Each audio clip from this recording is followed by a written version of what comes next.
This planet feels like a beautiful nightmare. This planet is Osabyteno. The ground is carpeted in a deep, blood-red grass.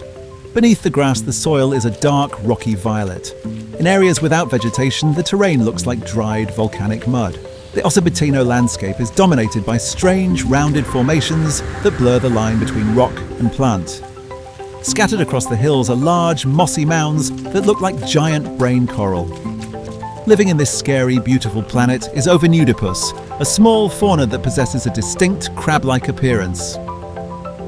Imagine a planet with no life, no sound, and massive metallic orbs that glow like lanterns in the dead of night.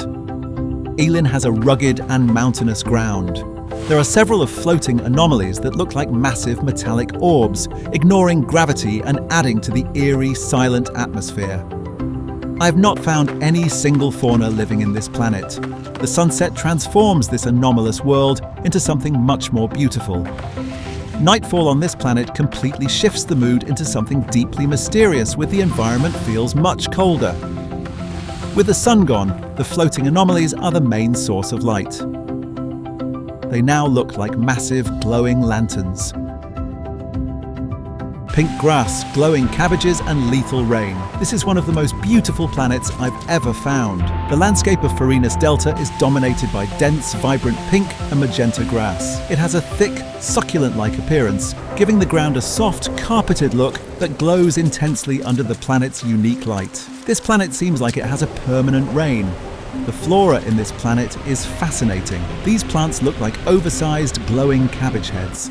This planet is so beautiful and fresh. Even during a superheated rainstorm where the lavender and pink sky is replaced by a heavy, greyish-white mist that blurs the horizon, it still looks gorgeous. There are no creatures on the ground, and the flyers stay far out of reach, but it doesn't matter. On Farinus Delta, every inch of the planet is an explosion of colour that makes every second of exploration worth it. I found a planet that looks like a neon nightmare on the surface, but a glowing sanctuary underneath. This is Useteborut Saijo. The land is composed of a deep, rocky violet soil.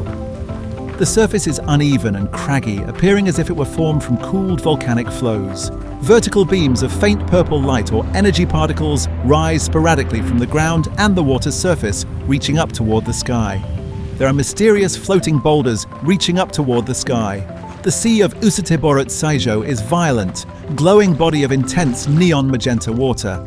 Beneath the turbulent neon surface, the underwater environment of Useteborut Saijo reveals a surprisingly calm and luminous world.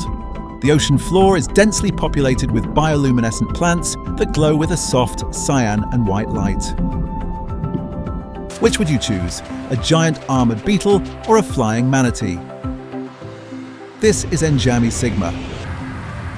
The most striking feature of this planet is the golden yellow grass that covers the rolling plains. It's thick and tall, swaying across the landscape like a sea of wheat. The sky has a distinct pale yellow tint, which softens the sunlight and gives the entire world a warm, golden hour filter, even during midday. Enjami Sigma has a mix of coniferous-looking trees and cluster-leafed palms. The leaves on these trees provide a beautiful, deep turquoise contrast against the bright yellow ground, creating a very pleasing complementary color palette. All the fauna on this planet are flying creatures. One of them is this small insectoid creature that looks like a prehistoric fusion of a stag beetle. It is too small for me to ride. They hover at eye level. Thankfully, there are large versions of them.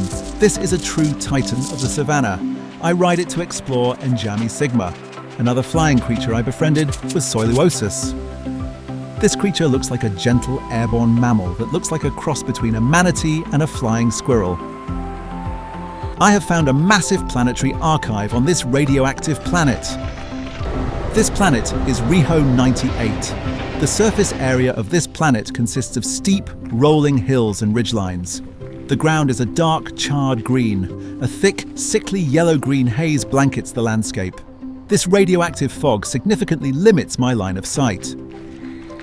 There are ancient ruins in this planet, remnants of a long-lost civilization. Looming in the distance through the radioactive fog is a planetary archive, which is something I mean to go into. On my way to the colossal planetary archive, I met Vanadauralis, a robust quadrupedal herbivore that manages to survive in this radioactive planet. Its head is flattened, which likely protects its eyes and sensory organs from the harsh radioactive dust storms. Their children are always in danger of being hunted by Esoxmosius. After a long, exhausting journey through the planet's rolling hills and radioactive anomaly, I arrived at the massive planetary archive, and it is glorious. Subscribe my channel for more explorations in No Man's Sky universe.